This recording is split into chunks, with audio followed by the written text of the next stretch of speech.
अब आ जाइए 2 मिनट आपको हम एक ट्रिक बता देंगे, आप लिखेंगे कैसे। आप लॉन्ग आंसर अगर एग्जाम में आता है, आपने आइडेंटिफाई कर लिया, लिखेंगे कैसे। जैसे एक आइडिया देते हैं आपको, हम एक आइडिया देते हैं, लिखेंगे कैसे आप एग्जाम में।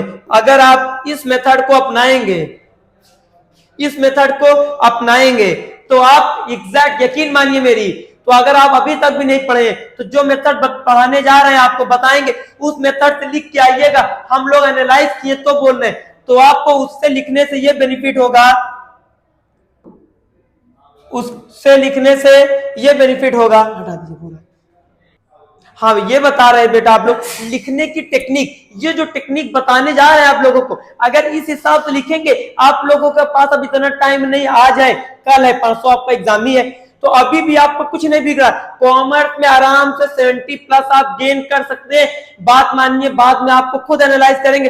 हाँ सर आपने एक ट्रिक बताई है, आप उसमें ज्यादा टाइम भी नहीं लगेगा, बस चैप्टर को कॉपी पे नोट्स अपना बना लेना, पॉइंट आते कैसे। जैसे आप लोग बनाएंगे अपना चैप्टर, हम बताने जा रहे हैं क्वेश्चन आप कैसे फ्रेम करेंगे। जैसे आपका जो क्वेश्चन रहेगा, जैसे आप लिखेंगे, आपकी आंसर शीट है, आपको आंसर शीट मिली, तो फॉर एग्जांपल एग्जाम में आया explain the components of micro environment, micro MAC, micro environment, तो आप लिखेंगे माइक्रो क्या कंपोनेंट्स ऑफ माइक्रो इन्वायरमेंट, आप हेडिंग डालेंगे components of micro environment, components of micro environment. इससे आपको काफी इजी हो जाएगा। कंपोनेंट कितने होते हैं? 5। पहले आप एक लॉन्ग आंसर ये कोशिश करो बेटा कि कम से कम एक पूरा फुल फ्लेश पेज लिखने की कोशिश करना बोर्ड में, एक पेज से कम तो लिखना ही नहीं। जिन लोगों ने नहीं पढ़ा उनके लिए स्ट्रेटेजी बहुत काम किया है, 70+ आराम से मिल सकता है, क्योंकि हम लोगों ने दूसरा तीसरा, आप पूरा पेपर एनालाइज कर लो बराबर गैप लेके, और 5th जहां पे आपका 5th आएगा। पहला होता इकोनॉमिक, आपने इकोनॉमिक इन्वायरमेंट लिख दिया, इकोनॉमिक इन्वायरमेंट ब्लैक पेन से लिखिएगा पॉइंट, इकोनॉमिक इन्वायरमेंट लिखा, अंडरलाइन किया, ठीक है बाद में लिख लेंगे अभी। अगला पॉलिटिकल इन्वायरमेंट लिखा आपने, क्या लिखा? पॉलिटिकल इन्वायरमेंट लिखा आपने, पॉलिटिकल इन्वायरमेंट आपने लिखा। तीसरा आपने सोशल इन्वायरमेंट लिखा, जिस तरह बोल रहे इसी तरह, इस तरह पहले आप लिखेंगे, सोशल इन्वायरमेंट लिखा, लीगल इन्वायरमेंट लिखा, लीगल इन्वायरमेंट लिखा। 5वां आपने लिखा टेक्नोलॉजिकल इन्वायरमेंट। अब आपकी कॉपी पूरी फुल पॉइंट पूरे हो गए हैं, पॉइंट रटा था, पॉइंट लिख दिया। अब इसके अंदर का मैटर बच्चे कहते हैं सर अब इतना हम कैसे रीड करें, तो पॉइंट तो रट लो, पॉइंट बिना रटे कुछ नहीं।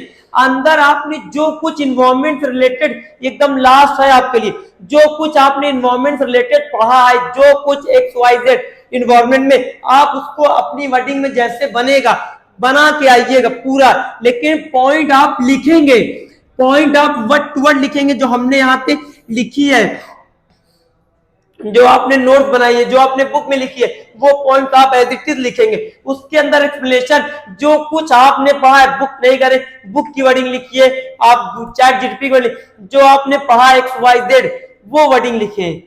आपको अगर 70+ मार्क्स नहीं मिला तो आज बोलिएगा हमसे, लेकिन कब मिलेगा? जब आप पॉइंट रटे होंगे, पॉइंट करेक्ट लिखेंगे, ब्लैक पेन से अंडरलाइन करेंगे, बाद में एक्सप्लेनेशन आप ब्लू पेन से अपने वर्ड में जो कुछ उस चैप्टर से रेफरेंस लेके बनाते जाइए। जैसे आप ऐसे लिखते हैं बनाते हुए, ऐसे बनाते चलिए, जो आप बनेगा इकोनॉमिक, पॉलिटिकल, सोशल, लीगल, बस आपको लिखना है उसके पूरे पॉइंट। इसी तरह सारे चैप्टर्स में फीचर हुआ, कंपोनेंट हुआ, एडवांटेज हुआ, डिसएडवांटेज हुआ, सब की आप अगर बेटा पॉइंट लिख दोगे, यकीन मानो अगर आपको 70+ मार्क्स नहीं मिला तो बोलिएगा 70+ की बात कर रहे हैं 100 में से। जब पॉइंट आप एज इट इज लिखेंगे, तब अंदर आप एक्सप्लेनेशन XYZ उस चैप्टर रिलेटेड कुछ भी लिख देना, लेकिन जब आप पॉइंट एज इट इज लिखेंगे तब जाकर।